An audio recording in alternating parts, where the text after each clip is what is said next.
Thank you. The whole world is transfixed by the humanitarian disaster in Ukraine, but 500,000 people have died in northern Ethiopia. As you note in your testimony, the majority of those facing famine-like conditions in northern Ethiopia, and 90% of Tigray's population needs humanitarian assistance. Right now, maybe 3 to 5% of the amount of food that's needed is being allowed in. And this is not because humanitarian organizations don't have the food and the capacity. It's because the Ethiopian government lets only a few percent in, and the Eritrean government lets nothing in. Back in December, the Assistant Secretary for African Affairs, Maali Fee, testified before our committee that the State Department had decided to refrain at the current moment from making a public determination on atrocities, human rights, but most significantly, whether this is a genocide or an attempted genocide. Just last month, Secretary Blinken was sitting where you are now, and he testified that a legal determination will in fact be made on those issues by the State Department. It may not be your exact portfolio, but there's very few people in America who have your background.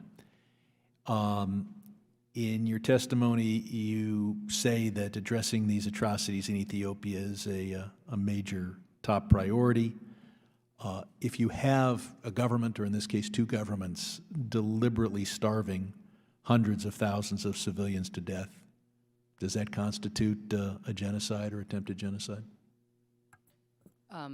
Thank you, Congressman. Obviously, in my past life, this is a question, questions of what constitutes a genocide or how courts have adjudicated that over time is something I've studied a lot. But as you noted, it is not something as U.S. aid administrator that I'm involved in terms of making that determination, and you have raised it with Secretary Blinken. I believe he's given you the assurance that that determination will come. I don't think the question of again, whether one is using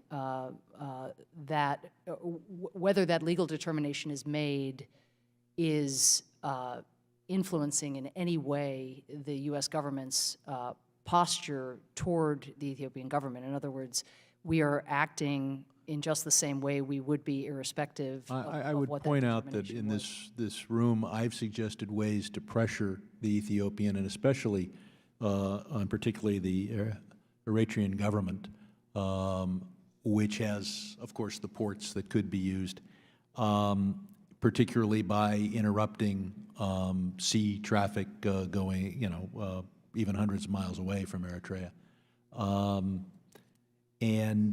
So I think a determination of genocide would spur our administration to do more than simply send harsh letters to Addis Ababa and Asmara. You visited the refugee camp in Sudan, where Tigrayan refugees are also hungry. Are we going to increase our aid to those refugees? Well, we are, as part of the broader package of assistance that we hope is going to be voted on by the Senate, we are able now to have additional humanitarian assistance to meet global needs that are profound. And just to come back to where you started, you do have 1 million people facing famine in Ethiopia by the end of June. I mean, we're past mid-May. This is upon us, and that includes 700,000 people in Tigray. So, I think the pressure by the United States has been a belated but an important factor in why the number of trucks that have gotten into Tigray in recent days has increased. We got 320 trucks in this past week. But Congressman, as you know better than anybody, we need 500 trucks a week if we are going to meet those needs. And I would say that Congress should provide the money, but only the administration can provide the pressure, and only the administration can use the U.S. Navy to put additional pressure on the two countries involved. And without that pressure, you got a certain number of trucks in with oral pressure. We can do more. I yield back. Red flag raised over possible genocide in Ethiopia's Tigray. Learn lessons of Rwandan genocide and act now to stop Ethiopian war, UN urged. African groups urged UN to press for humanitarian access and peacekeeping force to be deployed in Tigray amid atrocities. African civil society groups have accused the United Nations of inaction over atrocities in Ethiopia, warning in a letter that it had not learned the lessons of the 1994 Rwanda genocide and that the situation risks repeating itself in Ethiopia today. Tens of thousands of people are thought to have been killed and millions more displaced since war broke out between Ethiopia's federal government and the Tigray People's Liberation Front, the ruling party of the country's northern region, in November 2020. All of the parties in the war have been accused of crimes including arbitrary killings, mass rape and torture, while ethnic Tigrayans across the country have been subject to mass arrests amid a spike in hate speech, which has seen the Prime Minister, Abiy Ahmed, refer to the Tigrayan rebels as weeds and cancer.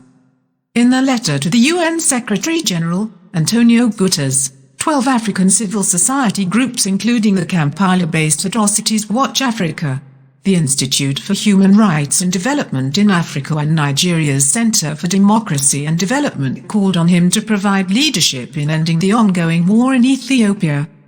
28 years ago, the Security Council similarly failed to recognize the warning signs of genocide in Rwanda or act to stop it, the signatories said, adding, "We are concerned that the situation is repeating itself in Ethiopia today. We call on you to learn the lessons from Rwanda and act now."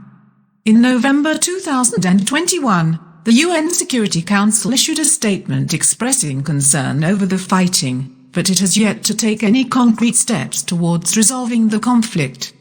Last month, a report by Amnesty International and Human Rights Watch accused forces from the Amhara region of waging a campaign of ethnic cleansing against Tigrayans with the acquiescence and possible participation of Ethiopian federal forces.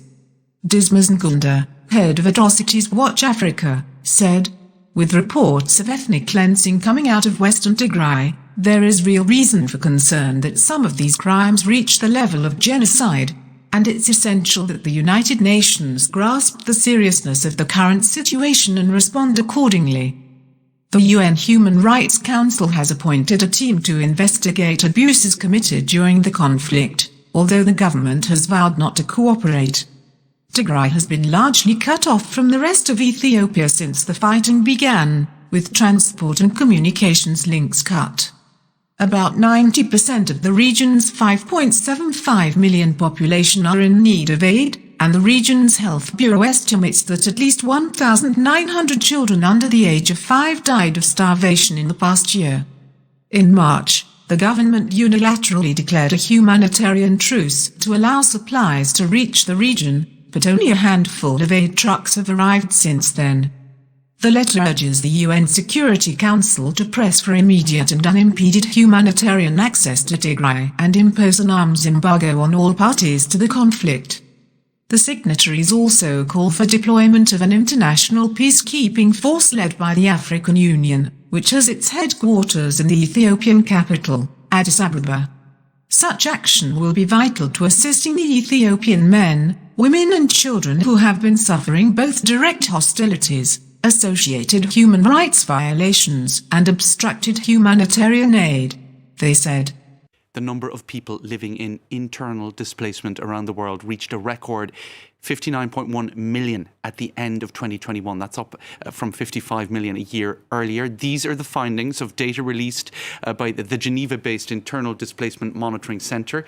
Many African countries affected by that, of course. And it is. So in 2021 alone, we recorded 14 million displacements or movements that were linked to conflict and violence. Now, 80% of these movements happened in Africa.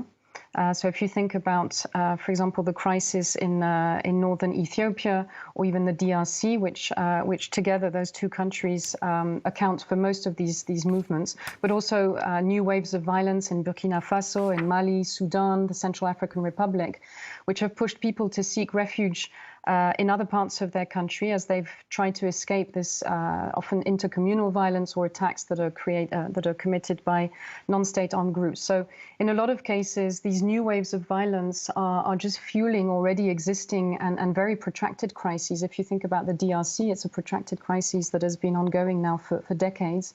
And these are adding to the needs of people who are now becoming displaced repeatedly and oftentimes with very little humanitarian assistance.